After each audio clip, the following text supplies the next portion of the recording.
Hey there. Good morning, good afternoon, good evening, wherever you are. Welcome back. It's another Red Pill Religion podcast. Red Pill Religion, where amongst the many things we say are that belief in the supernatural and transcendent is normal, healthy, rational, and evidence-based in adults and children. So please support our work on redpillreligion.com. Redpillreligion.com, where in these days of social media censorship, you will find, we believe we're reasonably secure there, and we post new videos by us and others, and articles by us and others every day. We could use your spiritual as well as your financial support. We take donations via PayPal and Patreon at this time, and Bitcoin. We're drop maker support. We are looking into other funding vehicles. If we are taken out of YouTube, which we've had several threats to, we're already being mirrored on BitChute and looking at other platforms to be on as well. Please also find us on Gab AI at Red Pill Religion. Find us on Discord at Red Pill Religion, where we still have, not for much longer, but we still have a free to the public Discord chat server where you can come in and we talk to people of all sorts of viewpoints. We have deists, atheists who aren't hostile, agnostics, Buddhists, Jews, Muslims, Christians of various sorts. Anybody is welcome to come on in and talk about ideas. We particularly like talking about history, science, and philosophy, as well as theology and even some nerd stuff. So please feel free to join. Eventually, you're going to need to be an official member to get in there. So getting in is going tight. Now, I meant to pull up a copy of our guest's channel today to show. It will be on the blog. It will be on the blog, and it will be on. It is already in the show notes here. So please be sure to check out TJump's channel. Can we call you Tom? Sure.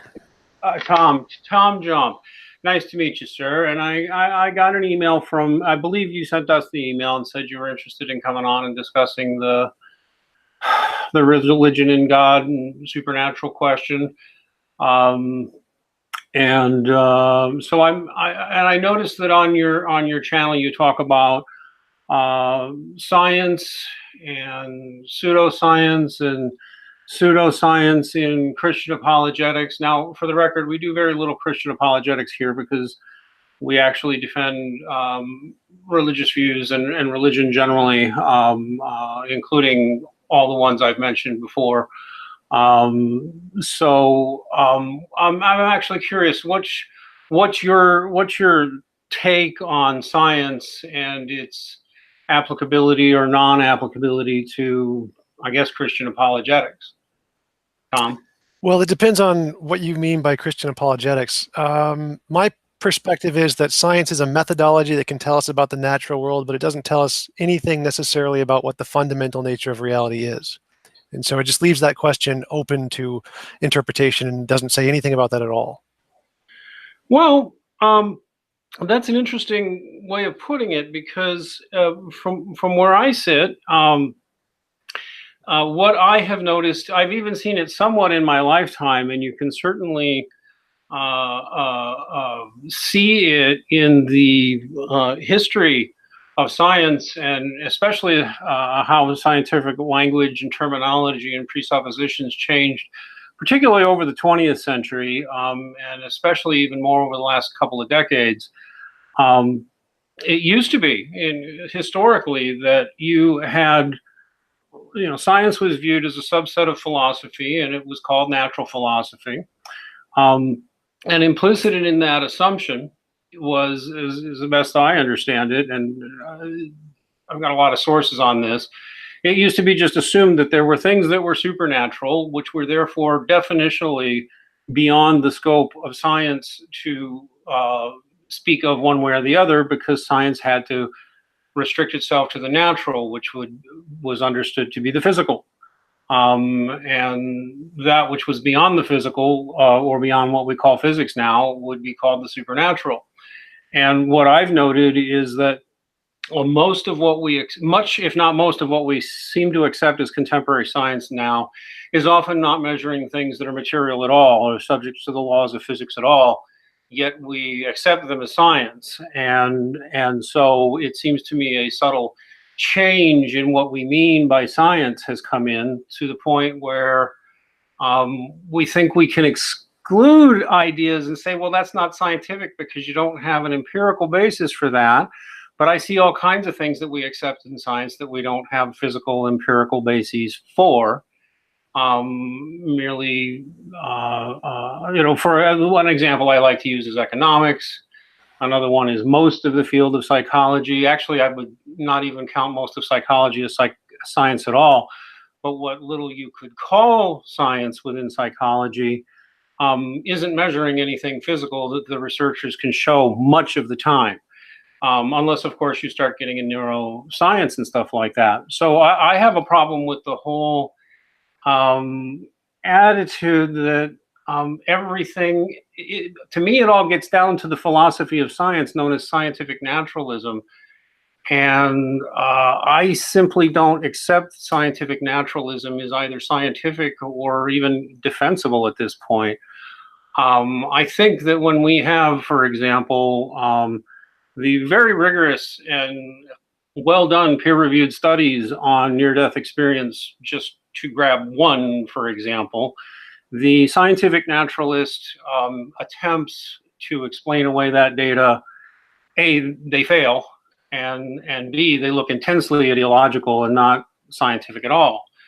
And in fact, that indeed has been one of my problems with atheists, even presupposing that they get to speak as if they own science, or that you can't use science to prove things like the existence of probably something intelligent operating the universe, or the strong evidence that we have that there is a life after death. I don't see how you call that not scientific unless you throw out quite a few other areas of the contemporary sciences that we do accept as science. That's kind of how I see it.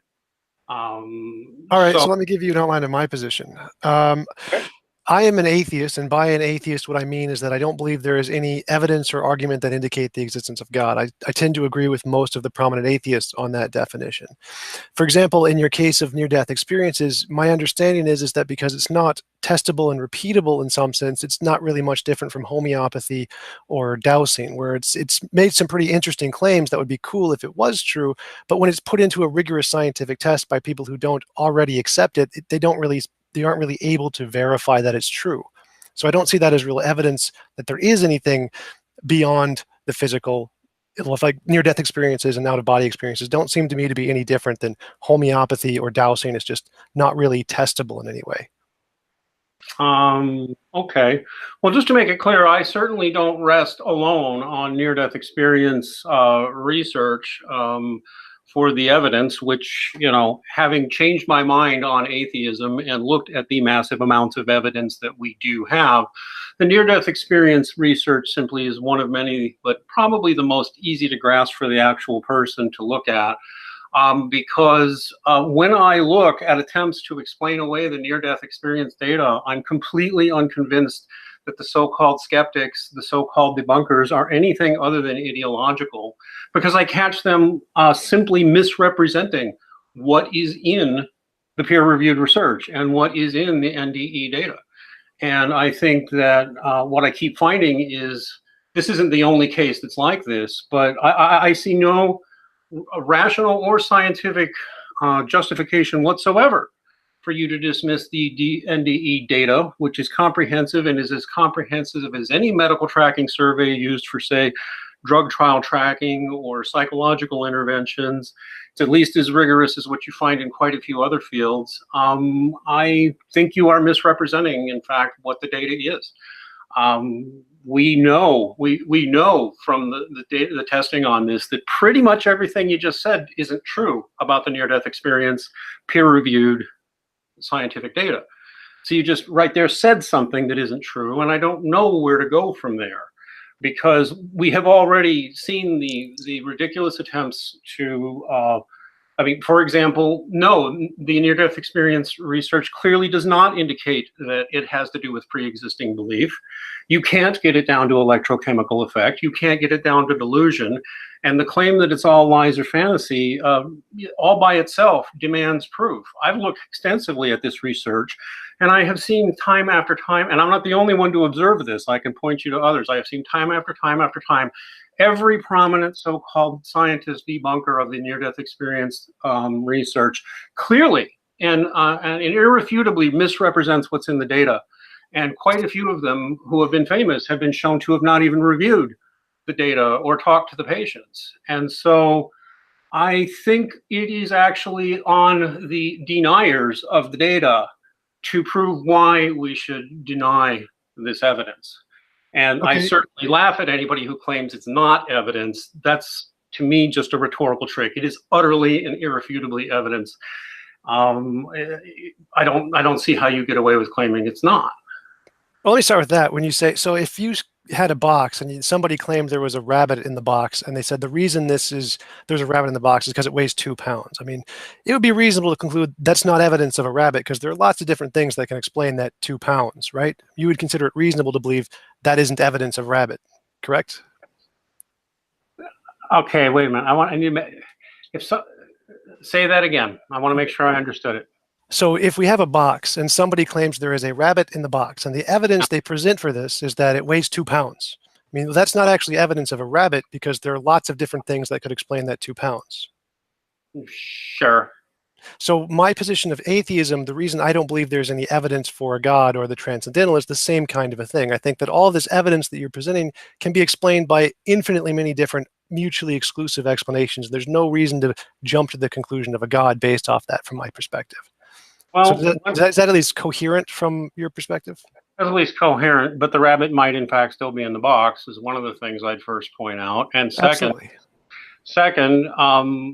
I'm sorry, the evidence is quite, I mean, I would actually just recommend at this point that you go and actually look at the near-death experience research. I'm familiar with all of it, thank you, yes. So we've ruled out the electrochemical claim. We've ruled out the claim that it's neurological effects. You don't have an infinite number of alternative explanations. You have very few.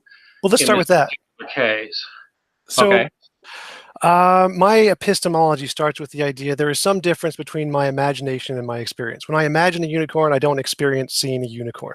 I mean, you're with me with that so far? Sure. All right, and the next one is there are infinitely many ways to explain literally anything. Like, for example, if we see a cup fall over, maybe it was knocked over by someone who bumped the table, or the wind, or a mouse, or a squirrel, or psychic powers, or magic, or leprechauns, or maybe the whole world was created 5 minutes ago and the cup was already laying on its side and the memories of seeing it were just illusory. Or maybe the world was created 6 minutes ago, or 7 minutes ago, or 30 leprechauns. I mean, there are just infinitely many ways to explain how that happened.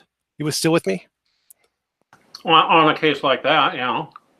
And this doesn't just apply to cups, this applies to literally anything. The origin of the universe, the near-death experiences, the objective morality, the fine-tuning, just literally anything has infinitely many ways to explain it. I don't find that claim all that convincing, unless you're just going into rather ludicrous assumptions that no one would support. I mean, it is perfectly rational to think that there's an afterlife. And that there are things beyond laws of physics. Go back a little bit. So you said you don't find it reasonable that there are infinitely many ways to explain anything. Could you give me a more specific example? Like, couldn't I just say the entire universe? I do not think you have an infinite number of ways of explaining away the near-death experience data that we've seen. The entire universe. You misstated what's in the near-death experience research. I will repeat, you have misstated it. Well, I don't think I've stated anything about the research yet. I've just stated my position on it. You said something about how it had something to do with what people already believed, and that's already debunked. That's not. Oh, no. I said that the only people who have been able to confirm it are people who already believe it. The people who try to test it who don't already believe it don't find any meaningful results. I wasn't actually saying the tests themselves are something in somebody's head. Well, all I can tell you there is that what I see is what looks like just absolute denialism of what the data clearly affirms in my mind, as I've looked at it. Okay, well, let's go back to the infinitely many ways to explain anything. Why do you reject that? So you said you don't think I have infinitely many ways to theoretically, I suppose you have an infinite number of reasons, especially when you start invoking, I don't know, infinite universes and the whole world was created 5 seconds ago, 6 seconds ago. Right. So 7. Yeah, I mean, you can go to that level if you want to. Sure. The whole thing's an illusion. Everything's being imagined. Yeah, you can certainly go that with anything. Oh, absolutely. So we need some way to differentiate between the reasonable explanations and just the imaginary ones, because presumably all of these except like one are imaginary, right? All of these. All of the infinitely many different ways to explain it. They're all imaginary except for the one truth, right? It depends on the case, because I'm open to the idea that there are multiple universes. But okay, let's stick within a single universe. Yeah, sure. Probably only one. Okay, so we need some criteria to differentiate between the reasonable beliefs and just the imaginary ones. Yeah. Sure. Okay, the method I use to do that is testable predictions in science. I believe the correct way to assess whether or not an explanation is a reasonable to believe one or a imaginary one is testable predictions. And from my experience, when I looked at the near-death experience and out-of-body experience data, the people who tried to make testable predictions and verify this just consistently fail.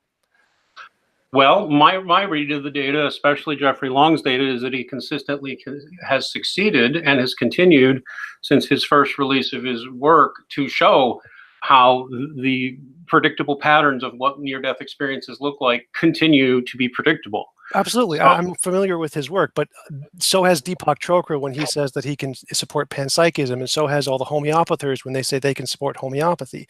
The fact that the person who already believes it can confirm it isn't really evidence from my perspective. It has to be confirmed by other people, by the peer review, by people outside of who already believe it. So if there are people like in other countries all over the world who are testing this and found out that, oh yeah, this really works, that would be compelling evidence for me. But it seems like the vast majority of every scientific community all over the world don't really accept this.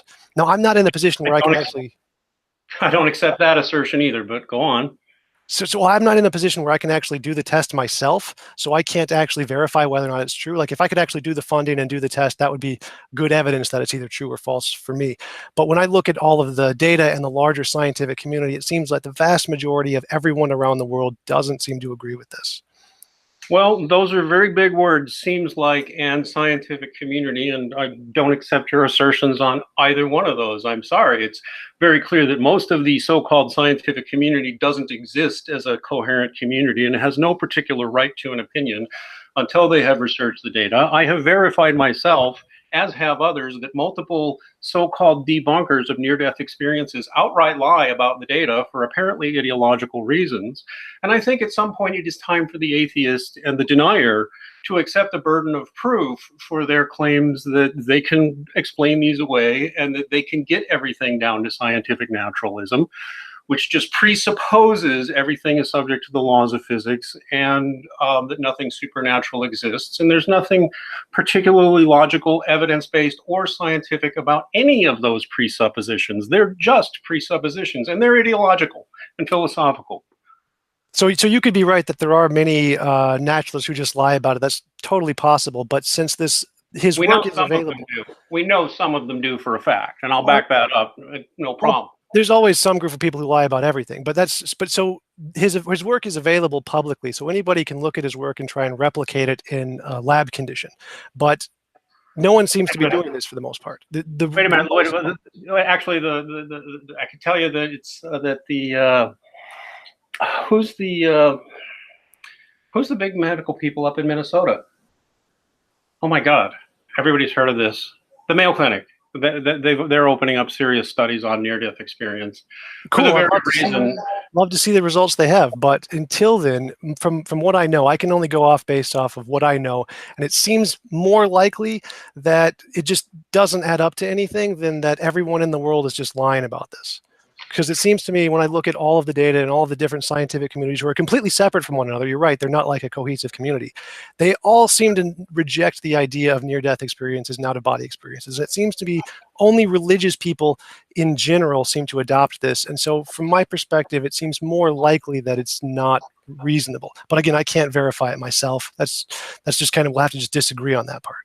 Well, yeah, because I hear a lot of seems to be to you, and I keep, hearing arguments from authority of what seems to be happening in other fields of science. But what I'm seeing is quite a bit of increasing interest and people taking it seriously. And what I am seeing is undeniably ideological materialist, scientific naturalist atheists simply denying what is obviously there in the research. This kind of is part of the reason that got me away from atheism in the first place, when I realized how intensely ideological atheism was for so many people. And that's when it finally clicked to me that, atheism is merely a presupposition about the universe and not necessarily the most rational, logical, or evidence-based presupposition about the universe. What got me interested originally was evolutionary biology, which convinced me there had to be something necessary, vital, and important. And watching the behavior of atheists in groups and seeing the behavior I saw, and looking at the history of it, I just decided, I didn't jump to any religion. I just decided atheism does not make sense, and I don't want to be called one anymore. And that's kind of where my search began over 10 years ago.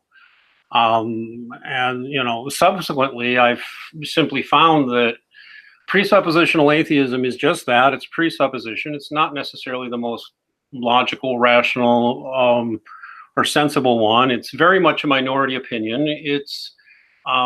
There's various surveys that you can look at to see how scientists feel on the question or not, but a mature understanding of God can't be in conflict with science, because it merely supposes that something intelligent is operating the laws of physics and probability, which makes a great deal of sense logically and to me, and I see lots of other evidence for that in other areas. And what I think, one of the things I keep finding over and over again is that the atheist, who is always working from a presuppositional and ideological position, without exception, always, wants to psychologize away any explanation and say that it's just me or it's just my fellow religionists who accept this evidence as if there's something wrong with us. Yet the atheist is just kind of presupposed to be the rational, arbitral, neutral person in the room, and he's not. What I look at in the history of science, it's only been in the last couple of generations that scientific naturalists have been riding into town claiming that they've explained the universe and that they can get everything down to psychology and material effects. And as the scientific naturalists have risen within the scientific community, it has become apparent to me that science, both the quality of science and what we might call the progress of science, have slowed down. Which is why I noticed that so many scientists now are holding conferences on how to ditch scientific naturalism, because it doesn't make any sense to them. I think really scientific naturalists themselves really need to stop presupposing their own correctness, because that's how it seems to me they get away with everything. They like to atomize the evidence, so that they'll take the evidence in any one area and find a million explain-awayers of the evidence there. And then you go to another area of the dozens and hundreds of areas where we have evidence and find explain-awayers for the evidence in all these other areas. And then rather dishonestly claim, therefore, because I can personally find, or me and my friends can find alternative explanations for all these little different things we've atomized, there is no evidence. And I'm sorry, but the no evidence claim is just ludicrous on its face. We have evidence that there's an afterlife, and we have evidence that there are elements that transcend or are beyond the laws of physics. We have evidence for these propositions. We always have for thousands of years, and we have it in contemporary science today.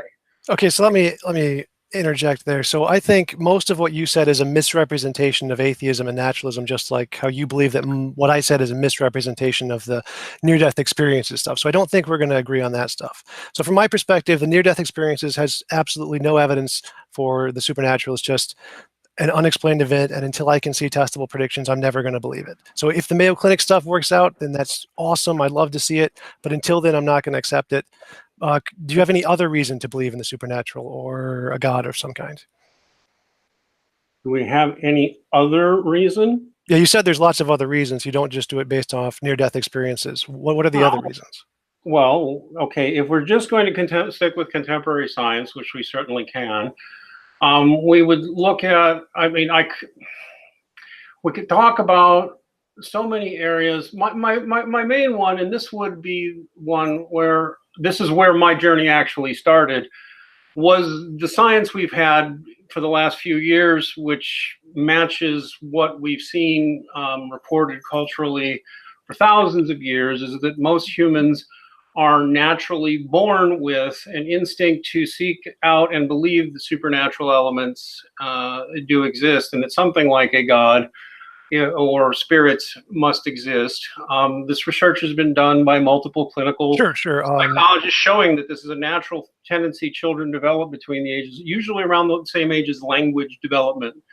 And the fact that we would evolve a sense of something that is simply delusional and is somehow both a delusion but functional for survival, but ultimately deadly and toxic.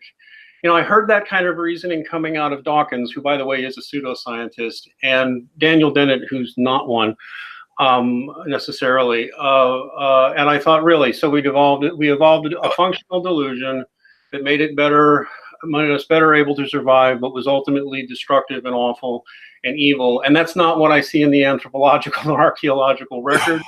Not my experience. And the claim that it's a delusion is merely a claim, one that I assert is without evidence. All right, let me ask you a question. Do you think that all of the beliefs that are innate in humans are accurate? All of the beliefs that are innate? I can't remember exactly the words you used, but you said something like humans innately have some belief. It's an innate sense. It's an innate sense that we develop in childhood, independent of religious background, and including even in non-religious homes. Exceptions. Okay. So do you think that all of the innate beliefs that humans develop are accurate? I think all the innate senses that we believe that we develop are reasonably accurate to something. I mean, we know that the incoherent that the child's developed of incoherent idea of a spiritual, and that something intelligent is running things. That's a very simple belief. Religious development or spiritual development forms from there. Sure. We also there's no justification for. I mean, really, there's no scientific justification, but arrogance to say that that's just that instinctive, intuitive sense is merely delusional. No justification for it. So, in fact, I'd call it child abuse to tell a child that that's delusional. So many atheists do that to children. Okay, so we all innately have the belief that objects are solid, but if this water bottle I'm holding, we actually know it's not solid. 99% of it is empty space. That's an intuition that all human beings grow up with, but it's just false. So couldn't our belief in a God be the same way? It's just a kind of a useful fiction, as you pointed out from what Richard Dawkins said? You would want to, I think you would have a burden of proof on that to say that it's simply delusional. And nobody in the atheist community can back up the delusion claim scientifically. It's just a presupposition, an entirely ideological one, not a scientific one. You're right. We can't prove there is no God, that's for sure. But it could be. You can't prove that the sense that there is one is a delusion or false. Well, yeah, we'd have to do that. We'd have to prove there is no God. Yeah. Now, that's something that you believe. But it's only a belief. It has no. I believe it's a possibility. It's possible that our innate belief that there is a God is false, just like it's possible that our innate belief that objects are solid is false. Well, right, and we can get into weird areas of quantum physics on that one. Well, no, I'm not even going into quantum physics. I have to go in there, yeah. So we know that there are innate beliefs that are false. Name a few. The fact that objects are solid, the fact that objects have colors, the fact that the wetness is a physical property. There's tons and tons and tons of these. Like most of the stuff. They're all beliefs that are false? Yes. The wetness exists. Wait. Okay, those all sounded things like that are true to me. So like objects are solid. Objects aren't solid. They're made of empty space. 99% of them, the space in between the electrons and the protons and neutrons is just empty space. Okay, sure. And there's no wetness isn't like a property of water. There is no hydrogen or oxygen molecule that has the property of wetness. It's just an emergent property that we sense from that's been built up through evolution to cause us useful fiction. It's not actually a property of water. I see. So you're reducing everything down to atomics. I would expect a materialist naturalist to try to do that, but I think wetness is real, and and solid objects are solid. Just the fact that we know that under current theory, we think most of the space between the nucleus of the atom and the electrons is empty. It's something ridiculous, right? Like the electron shell is further out from the nucleus than Pluto is from us. From sort of thing. It is just huge empty space, but there's well, under current physics, I guess we propose the strong and weak nuclear forces for that. I mean, are the forces real? Do physical forces exist at all? Are they real? I would say yes, but those Okay, are and so those physical forces get under that theory get together and form something that we would call solid, because we can't go through it, unless we find some way. So no, I think solidity even exists, even though we know within the atom there's a lot of empty space and there's space between All right, atoms. let me use a different example. If I showed a picture of an optical illusion to someone like a kid before they actually knew about optical illusions, every single human being would intuitively think it's moving, but it would be false. Sure. And that's a useful fiction that's been produced by our minds due to evolution because of the way our eyes process light and color and things. That benefits our survival, but it's not true. It's a useful fiction. I guess so. So there's... really, I mean, optical illusions are a useful fiction rather than simply a misperception that an analytical mind can look at and say, oh, look, it's not really moving. Okay. God's a useful fiction then. Well, I was going to go a few more steps to get there, but so we know there are these certain kinds of similar biases like type 1 and type 2 errors, where if we hear a rustle in the bushes and we think it's a lion, we run away and survive. Where if we hear rustle in the bushes and think it's just the wind, then we get eaten by the lion. And so it behooves us, it is beneficial to us to seek agency in those kinds of things, like a being or a god, or when we see lightning, oh, it must have been a god. So seeing agency in things was beneficial to survival. So it seems like it could also justifiably be called a useful fiction, like illusions. Okay. I don't know that optical illusions are useful to our survival. I don't know how they are, but all right. So other than that, okay, so we evolved a useful delusion, a sense of something that isn't there, that most of us have, that some of us are born without, like autistics and kids from abusive backgrounds are the most likely. I don't know. I still see a massive presupposition here. I mean, to me, when I look at the psychology of atheism, which is entirely interesting, Well, I didn't mention atheism anything here. I'm not sure where you're going with this. Well, because everything you're doing presupposes a materialist worldview and a necessarily atheistic one. Well, I didn't presuppose anything there. I just said, based on the evidence we know of certain kinds of delusions that occur in humans naturally, and here are the reasons they occur. This has nothing to do with any presupposition. There could still be a God out there. There could still be a supernatural out there. I don't say there is no supernatural. I just say there's no evidence as far as I know. So I don't presuppose anything. And that's kind of one of these things where we just can't agree. To me, it seems implicitly haughty and dishonest to just declare no evidence because you're not personally convinced by the evidence. Oh yeah, you're right. You're absolutely right. I'm saying that I am unaware of any evidence.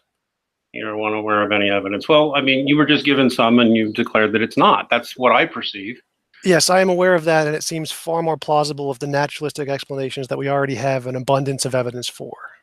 So it's like if I said I saw a dog, it would be reasonable to believe me. But if I said I saw a unicorn, it would be unreasonable to believe me.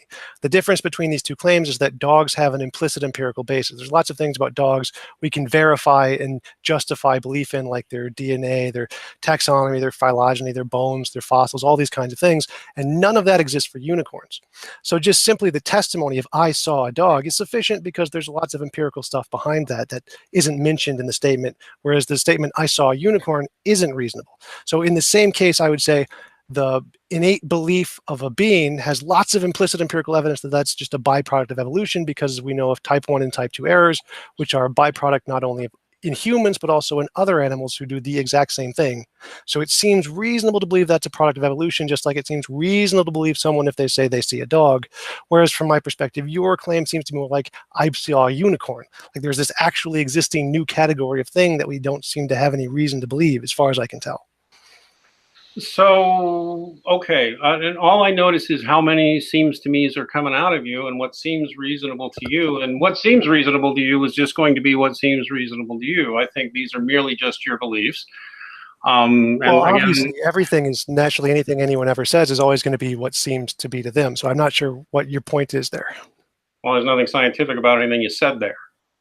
Well, all of the scientific evidence of the type 1 and type 2 errors, that's scientific, and that gives us a reason to justify belief in beings. That is a way for you to rationalize away the evidence, I suppose, but it's far from being demonstrated. I don't think you've demonstrated anything of the sort, and I haven't seen any atheist who's managed to demonstrate anything of the sort. Well, there's a lot of evolutionary evidence on that topic. I can give you some sources if you want. I can look them up later, but yeah, that's a pretty big field that is pretty well supported. I've looked at a lot of it, and I don't think it's supported at all. I think it's all presuppositional ideological nonsense, what I've seen so far. And I think it's why scientific naturalism is dying, to be honest with you, because by its own principles, scientific naturalism can't prove itself. That's kind of strange, since most of the biggest scientific institutions are majority naturalists, and naturalism and atheism seem to be growing. But as far as I can tell, we have a system that works, that gives us testable predictions that we can then look back and say, hey, this gives us testable predictions, so we have a reason to believe it's not just imaginary, whereas your explanation doesn't seem to make any testable predictions. So I don't see any reason to believe that your explanation isn't just imaginary. Okay. I think your explaining layers are entirely ideological. And you keep making statements about science and what's happening with science. What I notice is that scientific naturalists are a group of ideologues who rode into town, starting in roughly they were always there and they were always coming up, but they really rode into town and declared victory in the 1970s. Well, that's just an ad hominem. So no, it's not. I think scientific naturalists make claims for themselves that they can't back up. I've had scientific naturalists do it to me and try and throw the Big Bang Theory at me, quantum physics at me, modern medicine and genetics on scientific naturalism, and scientific naturalists can take credit for none of those fields. So again, what I have seen is what I no. So that doesn't actually tell us anything about what's true or what's not true. Saying this scientist is bad or this scientist is mean or I don't like this scientist is irrelevant to the truth. So I don't care about what any mean scientist said. All I care about is the truth and the evidence. I consider evidence. I didn't say that. Okay, go ahead. So I consider evidence. We need some way to differentiate between our imagination and our experience. You agreed with me on that part. So the way I do that is through testable predictions. Evolution makes testable predictions. A being that we don't know about doesn't make testable predictions, as far as I know. So I have reason. I'd love to hear them. So I have reason to believe that the evolutionary explanation of type 1 and type 2 errors explains the perception of a being, because that makes testable predictions. Whereas I don't see any reason to believe that your explanation isn't just imaginary, because as far as I know, it doesn't make testable predictions. You said it does. What testable prediction does it make? Wow. Okay. The idea that the being that we the maximal imaginable being, a being in control of absolutely everything, is testable. Well, actually, I would note for you that the axioms that modern science, that scientific naturalism itself is based on, are based on inherent theistic assumptions that actually do come out of the Christian faith, but not just the Christian faith. I'm not sure what you mean. The idea that the universe is orderly and intelligible and governed by orderly, intelligible rules all by itself is just a belief that it becomes axiomatic for modern science, but it's just a faith assumption. So why do you believe that God is orderly or has some particular nature? If we look at how God is universally understood across religions and most philosophies, it is generally presumed to be an ultimate intelligence that is driving everything, that drives everything, that makes it all go. I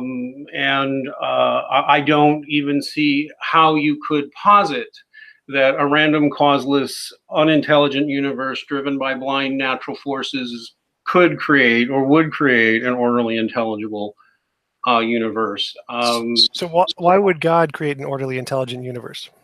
Because God is orderly and intelligent. So why can't I just say the universe is orderly and intelligent?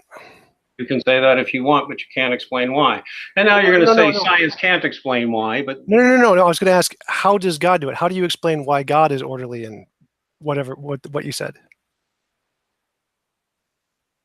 oh gosh. All right, you've got me. I can't. I've lost track of the conversation. Okay, Honestly, let me. So you said that God created an orderly universe, and I'm saying that the universe. yeah. I'm saying that the universe is just a part of the universe's nature to be orderly, just like I think you believe it's a part of God's nature to be orderly. So what's the difference between those two claims? I don't think an orderly, intelligible universe can come into existence or sustain itself without an ordering intelligence ultimately driving it. And I think that if we didn't have an orderly intelligence driving everything, the universe would dissolve into chaos, and we would not have the orderly predictability that we do, and science itself wouldn't work. Okay, so from my perspective, there are many different religions around the world that just say it is orderly, that there's something above an intelligence or that there is no intelligence. For example, I agree that there has to be something eternal at the very least in some sense to ground everything. But that could be theism, but it could also be deism or pantheism, which is just a kind of eternal, all-powerful universe, or naturalistic pantheism, or transtheism, where there's something above a god, or polytheism with many gods, or ditheism, which is an evil god, or the spaghetti monster even. So yeah, but you're okay. But you're putting some ideas which are more defensible on the same plane on indefensible or virtually indefensible grounds, and treating them all like they're all ultimately equal. Which is yes, from my perspective, that's a pattern of thinking I've seen over and over again. Yes, from my perspective. I'm sorry, but it's a category error. It's a category error to, compare something that you would be able to witness with your own eyes, like a unicorn, to an intelligence that's making all physical reality be here. That's not something you can design a physical test for, although you can certainly less for science of it. I didn't say anything about a unicorn. I'm not sure I followed. You've mentioned unicorns as an example before. I guess it's just a callback to that. Okay, you're absolutely right. If an intelligence is operating the universe, it's not going to be physical. Yes, I agree with you. I'm not saying it is. So I'm saying that you could have a supernatural, all-powerful being like theism, or you could have a supernatural, all-powerful universe like pantheism. Well, I find those defensible. I actually find pantheism rather more defensible than the spaghetti monster, for example. Okay, I can understand that. So from my perspective, pantheism is a kind of metaphysical naturalism. Those two are compatible beliefs.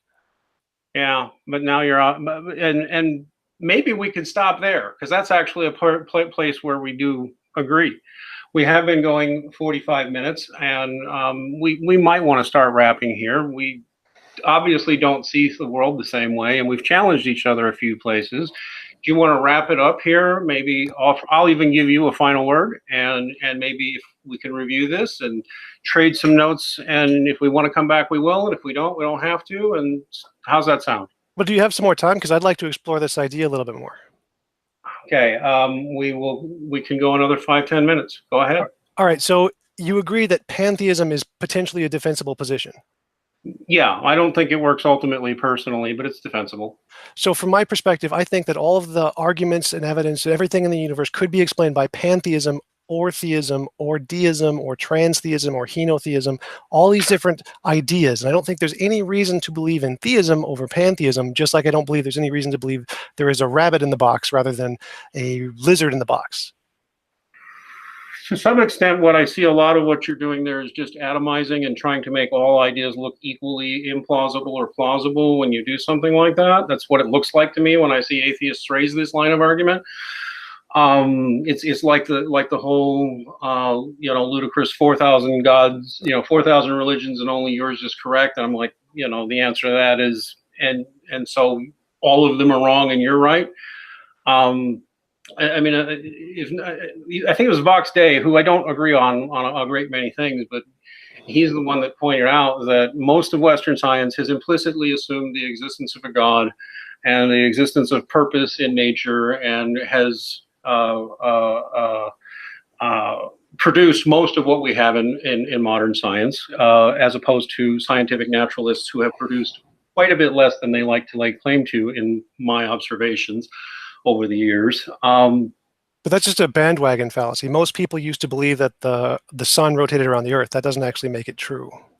And the same is true when you try to tell me that all these institutions are run by scientific naturalists. Well, and that means nothing. In fact, I merely note again the interest of the scientific naturalists seems to very visibly, to my eye, they're the ones who have presided over the meltdown of the peer review system that we've seen all over the place. Okay, but that's again. So my position is that we have a box. Somebody claims there's a rabbit in the box, and their evidence just works for everything, as far as I can tell. And I think the same is true of the theistic arguments. It could work for theism, but it could also work for pantheism and all the other options. So it's the same kind of thing. We seem to be asking the question: is there a God in the box? And you seem to say yes, and I seem to say, well, the evidence you have seems to work for lots of different things. I don't see any reason to believe there's a God.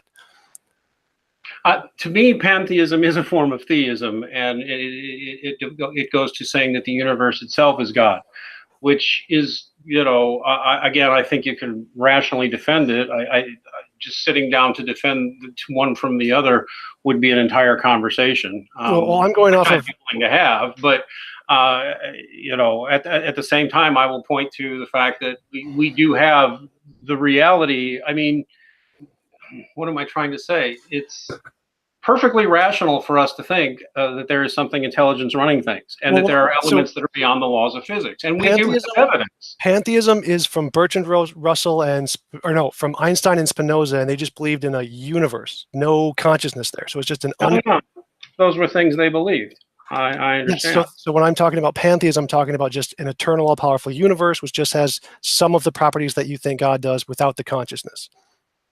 Right. And that's, you're allowed to think that.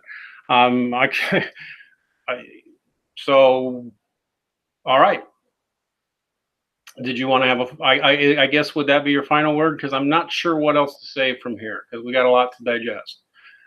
Well, I definitely like to have a deeper conversation with you about the ideas of pantheism and theism and why all the arguments seem to work for both cases. Because if they do, then it seems like, since you agreed that my analogy with the box and the rabbit works, then that would mean that my position of atheism was actually reasonable and justified. Yeah, and that means I have to think about all this, because again, we're in a tough conversation here.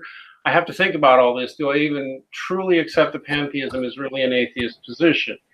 I need to think about that. Although you're right that Bertrand Russell said a lot of things. And Spinoza and Einstein. Spinoza and Einstein. Einstein, yeah. Well, Einstein's views were not quite pantheistic either. But all right, Spinoza, you're into the God of Spinoza. All right, that's a conversation we would have to have another night. Okay. It really would, but you've certainly raised a fair challenge there. I don't think the spaghetti monster comparison holds. I don't at all. And I'm not in the least bit convinced by the claim that, well, because we evolved, the way our eyes are put together, we sometimes have optical illusions, and how, we perceive. I've heard this line of thinking before. We perceive agency in things where agency doesn't exist.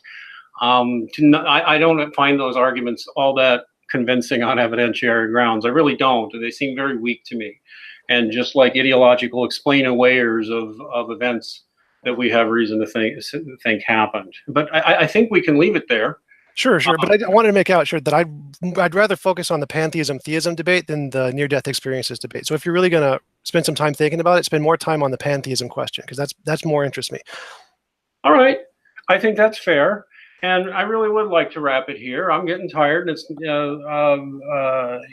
you have made a lot of good points. Let's get to it with each other on email over the next, because we'll bring you on again another time, assuming you want to. Absolutely. And, thanks for having me on, by the way. Yeah, absolutely. And to your fans, come on by. Everything I've said is true. We have friendly conversations with atheists all the time, despite what you may have heard. We just have certain elements of the community we frequently are at odds with, but we have atheist friends. We have atheists on our team. So anybody on your channel is welcome to come on over to our Discord chat server, or just come chat us out. I will mention that tomorrow night we're actually doing some light nerdery stuff and going to talk about Thanksgiving movies, so nothing bad there. Wednesday, John C. Wright, science fiction writer and philosopher, ex-atheist like myself, we'll be getting together and also talking about Thanksgiving and human spirituality and all that. So we're here every night. Please go subscribe to TJump's channel. The link is in the low bar, and we'll be on the Red Pill Religion blog.